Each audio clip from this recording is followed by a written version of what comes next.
Happy Saturday. Evangelist Aimee Semple McPherson disappeared while out for a swim on May 18th, 1926. So 98 years ago today, if you're listening on the day this episode came out.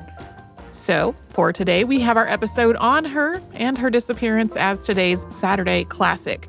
This originally came out on November 19th, 2014. Enjoy. Welcome to Stuff You Missed in History Class, a production of iHeartRadio.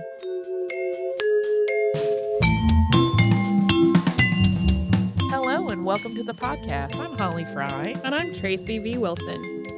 And we're going to talk about an evangelist today. An evangelist who broke all kinds of barriers and rose to incredible popularities in the 1920s and then vanished. And there are still mysteries surrounding that disappearance, but they might not be the mysteries you would expect. And just in the interest of expectations management, we're not really going to dig particularly deep into this evangelist's religion and doctrines.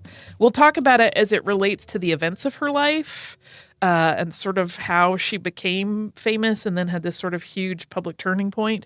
But in the interest of time and sticking to history rather than theology, we're not going to break down her views in relation to other Christian views. And there were certainly some debates and disagreements within the church about sort of how she handled things versus how other sects handled things. And we're not really digging into that.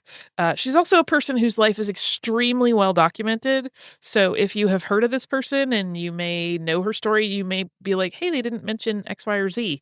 That's because this podcast runs very long already. And we're kind of just trying to cover what sort of led, as I said, to her fame and sort of how that built up and then how her life shifted pretty suddenly. So if we've left anything out, it's really for the interest of time and kind of trying to keep the story on track because there are many, many different things we could talk about in relation to her. But the person we're talking about, in case you were wondering, or maybe even guessed, is Aimee Semple McPherson. And she was absolutely a really extraordinary figure in early 20th century religious landscape. She preached both in the U.S. and abroad. And at a time when most women were expected to stick to the roles of wife and mother, Aimee dedicated herself above all to her ministry and opened the door for other women to be religious leaders on that sort of huge scale public level. So first we will talk about sort of her origins. Aimee Elizabeth Kennedy was born on October 9th, 1890 in Ontario, Canada. Her parents were James Morgan Kennedy and Mildred Pierce Kennedy, and they were very religious. James was the organist and choir director of their Methodist church, and Minnie, as her mother was called, had been raised by Salvationists after being orphaned as a child. And Aimee was a little bit rebellious by nature. Early on in her life, she kind of went through a phase where she eschewed her parents' religion.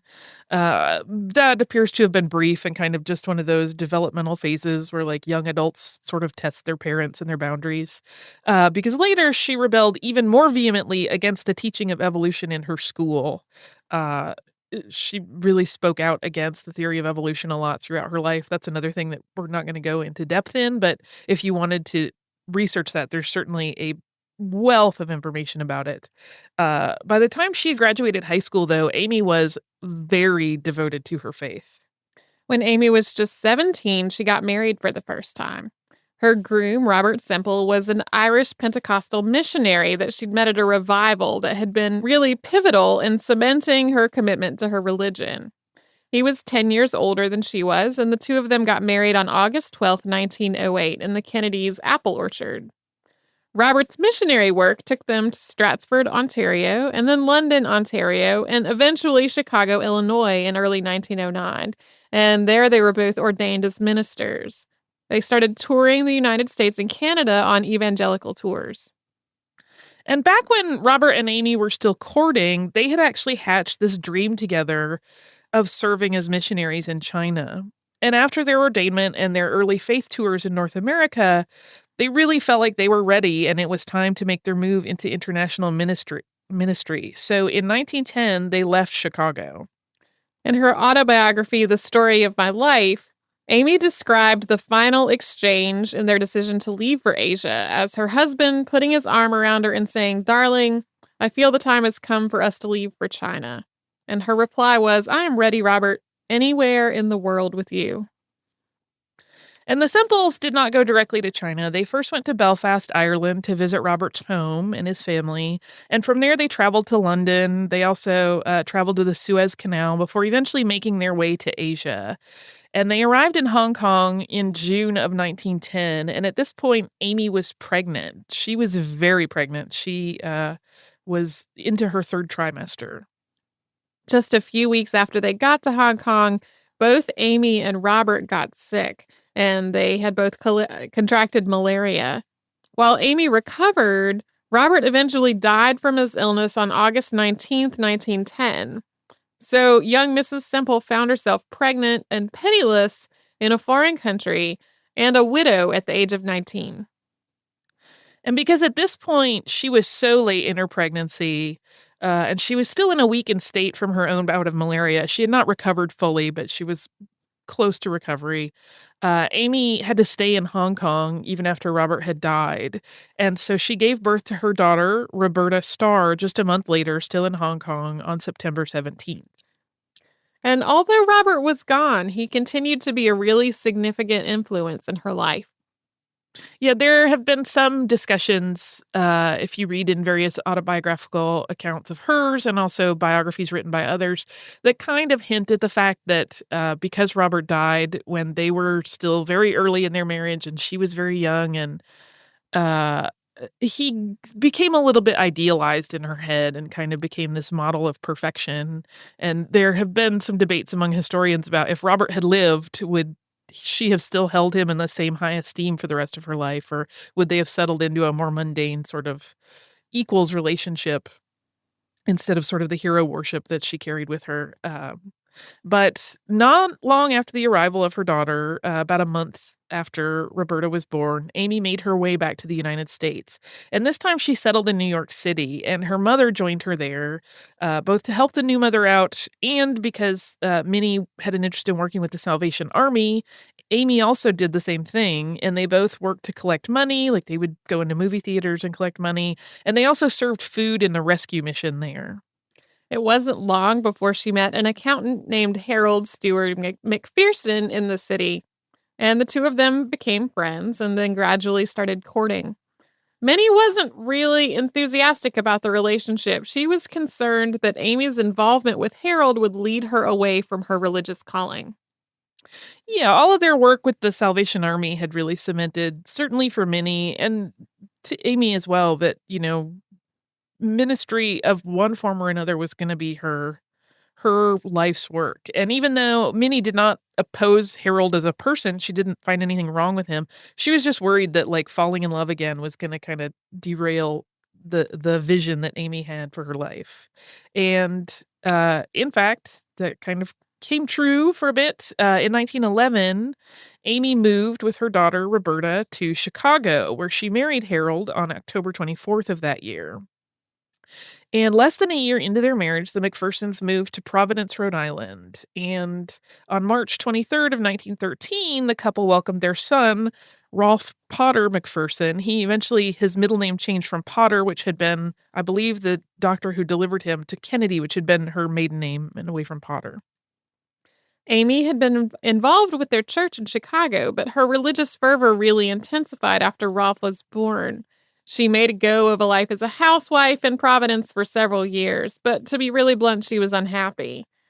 Harold had hoped that she would find fulfillment in motherhood and in life as his wife, but it just didn't work out that way. And at one point, one thing that comes up repeatedly throughout any biography of hers is that she sort of had like a long series of just odd health struggles. And at one point during this time, Aimee became very, very ill. She required a hysterectomy. She had to have surgery for an appendicitis. Her condition was very grave. They had called her mother to the hospital because they thought she was going to die. So Harold had made sure the family knew what was going on. And during this time when she was, lingering near death, Aimee describes being called to by a voice, which she believed to be God, saying, "Now will you go?" And she felt that she would answer with yes, she would indeed go. She knew it would either be to the afterlife or to ministry. And at that point, she just gave herself over to whatever was going to happen.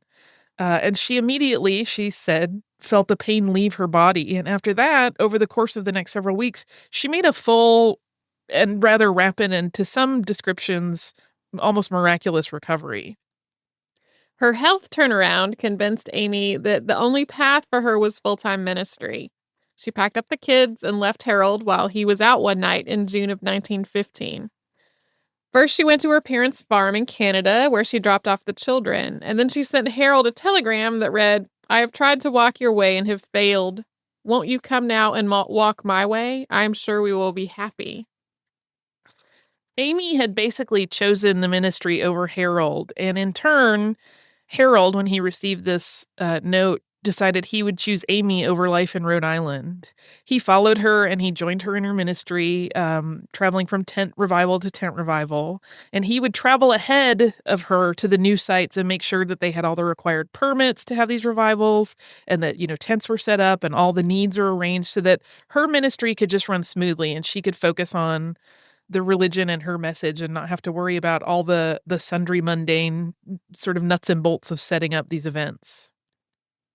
After the first 2 years of traveling revival ministry, Aimee also started up a magazine called The Bridal Call to spread her messages and her teachings through the written word. So much as a modern day personality might try to expand their reach using social media to engage with an audience, Aimee's magazine drew her new followers.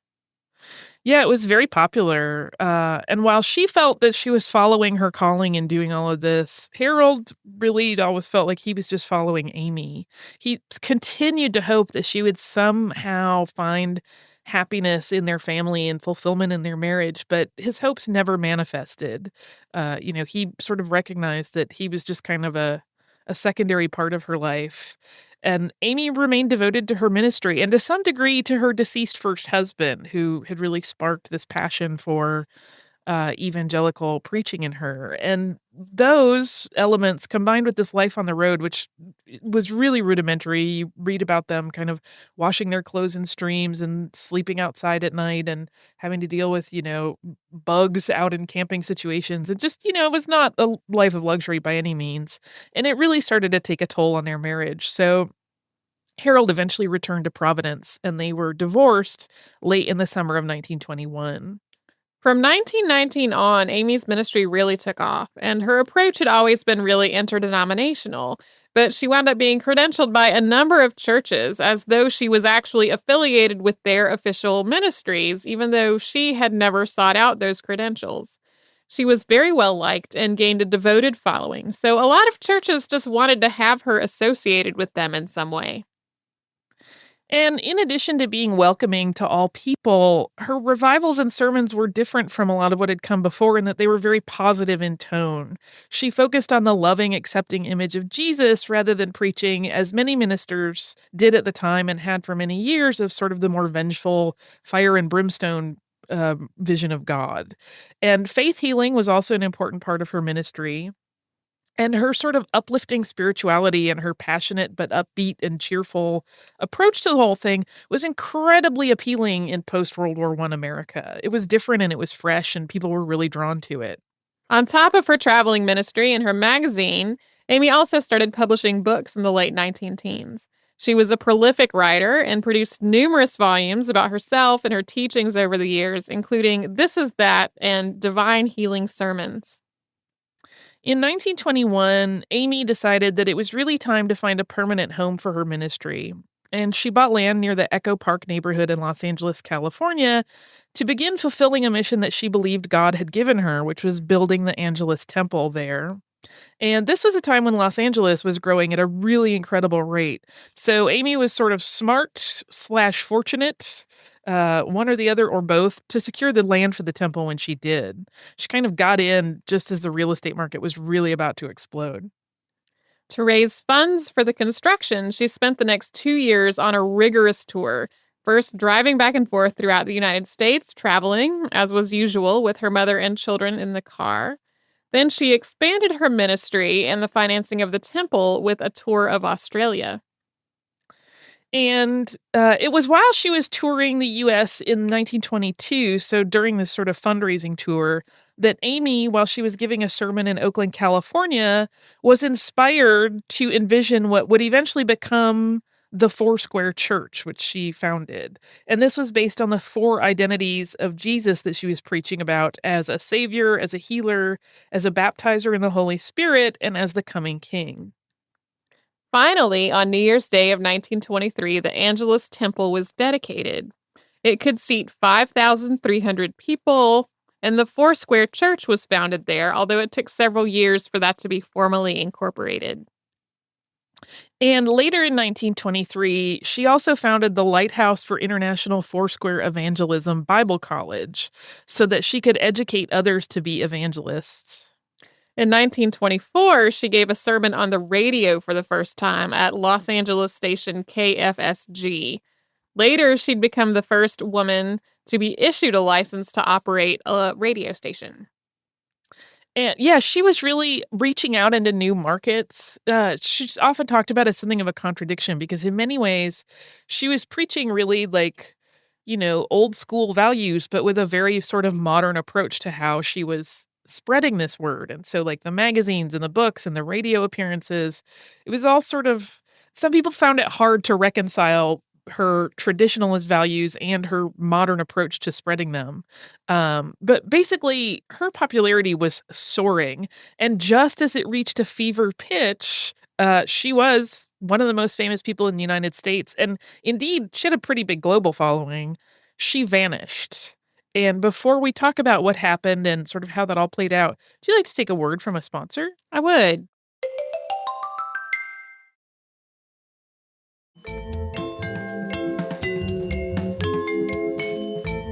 By the mid-1920s, she was preaching up to 20 sermons a week, and her writing was regularly published. She was overseeing the training of her ministerial proteges, and she was sort of running the business of the church.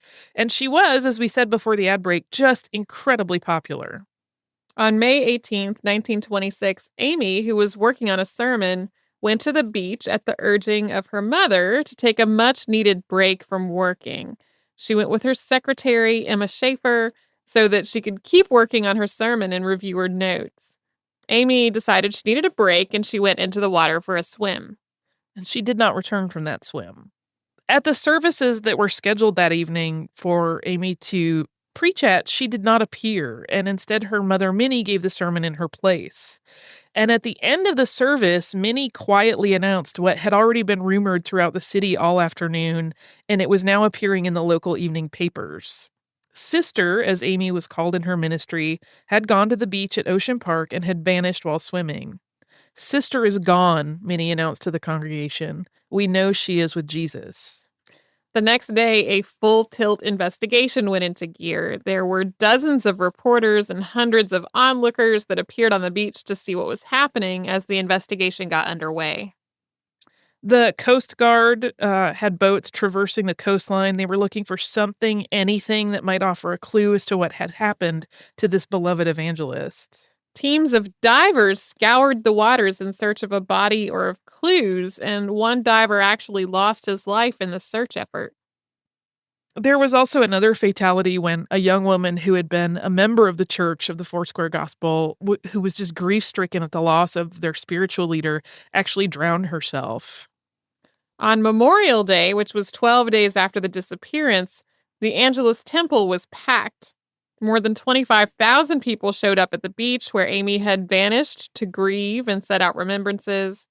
Police were concerned at what might happen if her body were to be found that day, so they worked on action plans for handling that kind of grim discovery.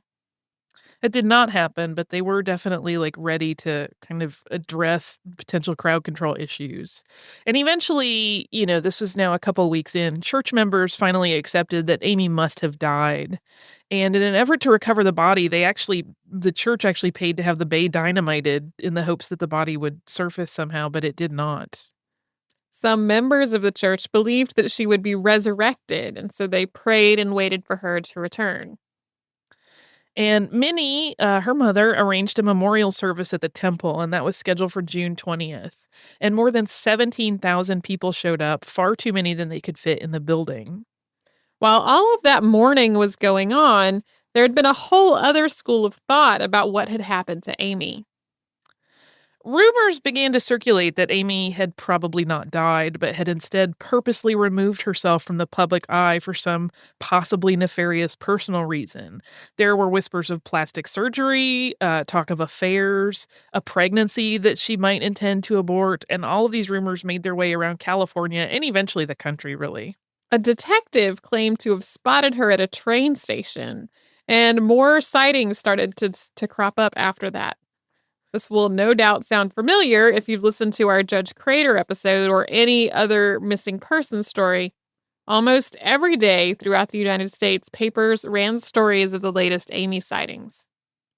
There were also two ransom letters that came about. The first one that Minnie Kennedy, Aimee's mother, received made it clear that police should not be involved and that she should turn over $50,000 if she wanted to see her daughter again. The second letter, which came a bit later, said that Aimee was going to be sold into slavery if a ransom of $500,000 wasn't paid. But they really thought she was dead at this point and that these might be hoaxes. 3 days after her memorial service, Aimee Semple McPherson emerged from the Mexican desert in Agua Prieta, Sonora, a small Mexican town just south of the border from Douglas, Arizona. She collapsed after telling a couple that she had escaped from kidnappers and had been traveling on foot for hours. Aimee was, of course, rushed to the hospital, and after that, a phone call was made to her mother, and authorities working with her mother were able to confirm the evangelist's identity based on information Minnie provided about a scar that was on Aimee's finger. And after Aimee was able to provide the name of her pet pigeon, which Minnie wanted for validation that it was the correct person. So at this point, the lost beloved minister was found. After she was able to recuperate, she gave an account of what had happened to her. She said she'd been lured by a couple to their car as she got out of the water from swimming.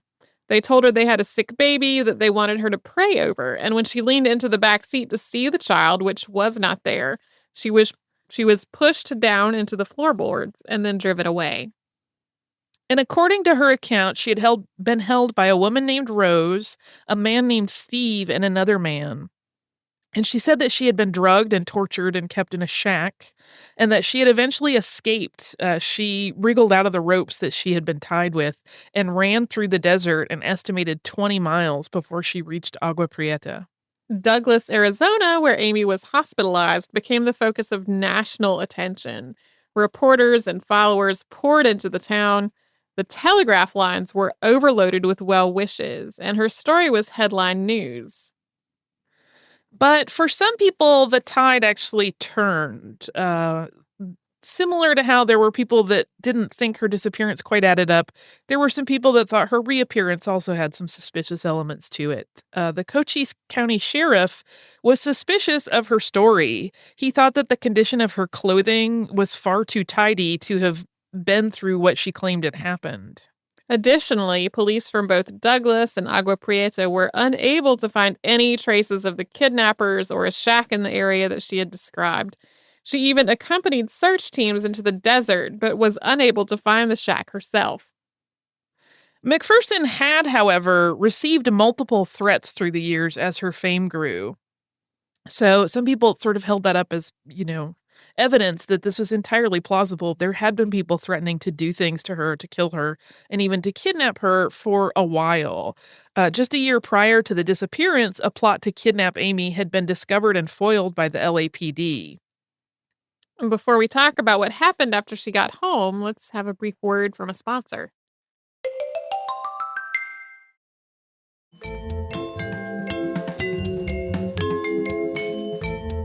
As Aimee and her mother headed back to Los Angeles from Arizona, the train that they were in was basically greeted all along the way by well-wishers. So whether they stopped or not, sort of every town that they went through, there were people by the sides of the tracks kind of waving, throwing flowers, etc. But even as they got back to Los Angeles, the media circus around her alleged kidnapping was really just beginning. Not only did papers have new suspicious persons to mention on an almost daily basis that they thought could be, the possible perpetrators of this kidnapping, but speculations about Aimee's own possible involvement in some sort of deception were also abundant. An engineer at the radio station owned by Angelus Temple had disappeared at the same time as Aimee, which led some people to speculate that the two of them had been having an affair. The man in question, Kenneth Ormiston, was married, so this would definitely have been scandalous. Eventually, he admitted that he was cheating on his wife, although he was adamant that the mistress was not McPherson. Police dusted a cottage in Carmel where Ormiston and a woman had been spotted, but none of the prints matched Aimee's. And there was even a case assembled to press charges against McPherson for conspiracy and obstruction of justice. So there was a trial that was arranged for January of 1927, but the charges were dropped before then as the Los Angeles district attorney named Asa Keys started to realize that many of the witness accounts that he had built his case upon were really not credible. And then, as another side story that sometimes comes up when you're looking at this, he had his own sort of legal problems bubbling up.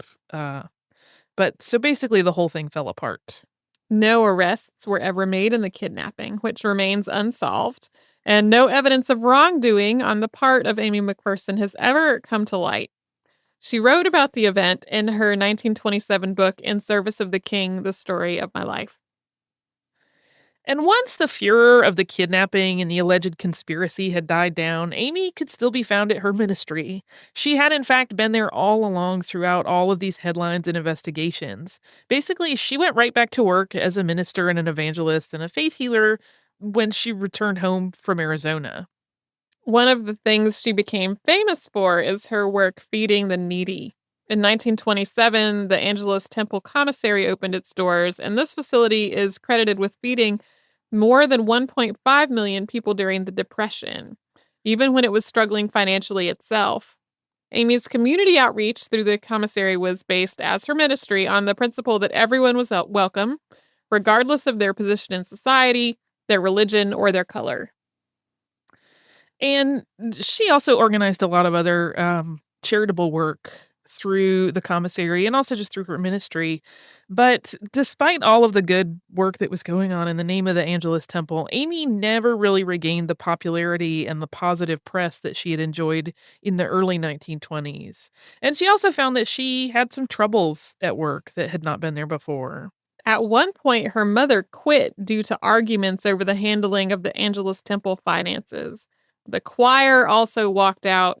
While many of the choir members returned, there was ongoing tension and strife, some of it centering on how Aimee's style had shifted to more modern and fashionable attire rather than the old style of dress that many felt her position really demanded.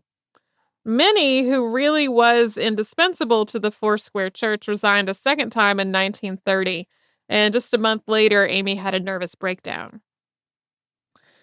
After the breakdown, she took a cruise to tour Asia with her daughter Roberta. They stopped in Honolulu, and they went to Hong Kong to visit Robert's grave before eventually heading to India, where McPherson was planning on, quote, studying the women's movement in connection with the campaign for independence. In 1931, McPherson married a third time to an actor in one of the Angelus Temple's plays. His name was David L. Hutton. He was 9 years younger than she was, and he came with all kinds of baggage, including a woman seeking legal action against him for breach of promise, claiming that he had promised a betrothal to her before marrying McPherson. Hearing this news was such a shock to the minister that she passed out, hitting her head and fracturing her skull. And after she recovered from this injury, or was at least partially recovered, it was suggested that Aimee go on a holiday. So she took a recuperative cruise to Europe, accompanied only by a nurse. While she was traveling, Hutton, much to the chagrin of the church administration, began using his status as Aimee's husband to promote himself in theatrical endeavors outside the church. He also had a reputation as a womanizer, and the whole union was viewed with just dis-ease by the church, in part because it was frowned upon for a divorced person to remarry so long as their former spouse was alive. Harold McPherson was still alive, although he had remarried. In all likelihood, if Hutton had been better liked, this probably would not have been that big of an issue. Yeah, people just kind of saw him as a little bit of a con man. He was a vaudevillian, and I think there was a general distrust of his sort of theatrical background and that he was just playing her. And on July 18th of 1933, the Chicago Tribune ran a story entitled, quote, "Hutton sues to divorce Aimee for baby hoax." Hutton had filed for divorce while McPherson was still out of the country, claiming that he had been the victim of ongoing mental cruelty in the marriage. He said that Aimee had told friends before she left for Europe that she was planning to divorce him when she returned, and that she tortured him by pretending to have given birth to their child while in Paris, when in fact she had undergone an abdominal surgery. And if you remember earlier in this episode, we talked about the fact that she had a hysterectomy years before this. So it's all it takes on a very sort of soap opera-y, crazy, he said, she said drama turn at this point. Hutton was also plotting to sell a motion picture story that revolved around a female evangelist. But once the marriage was behind her, McPherson seemed to dismiss this as a huge mistake. Yeah, I think she started to see him the same way everyone else did, as someone who was just trying to take advantage of her name and make a few bucks off of it. And while Aimee's work carried on, she continued to minister. Media interest in her ministry really had been eclipsed by interest in the more sensational and sometimes seedy and theoretical aspects of her life, like the ones that people were just sort of guessing at. Aimee died in Oakland, California in 1944 at the age of 54. A kidney ailment that had some complications combined with the ingestion of Seconal, which was sleeping pills, and she wound up dying due to an accidental overdose. With McPherson's death, the ministry passed to her son Rolf, who served as president of the Foursquare Church until 1988, at which point he retired. And the Foursquare Church remains today. It has more than 9 million members. It's still very popular. And it was all started by this one woman who had a vision and felt she had a calling. And it's kind of fascinating to me to see how this sort of grew and kind of juxtaposed against sort of modern evangelism. It's very interesting. She was really groundbreaking in a number of ways.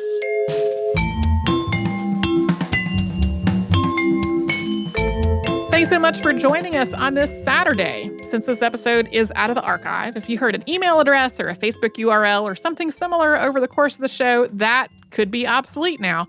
Our current email address is historypodcast@iHeartRadio.com. You can find us all over social media at Missed in History. And you can subscribe to our show on Apple Podcasts, Google Podcasts, the iHeartRadio app, and wherever else you listen to podcasts. Stuff You Missed in History Class is a production of iHeartRadio. For more podcasts from iHeartRadio, visit the iHeartRadio app, Apple Podcasts, or wherever you listen to your favorite shows.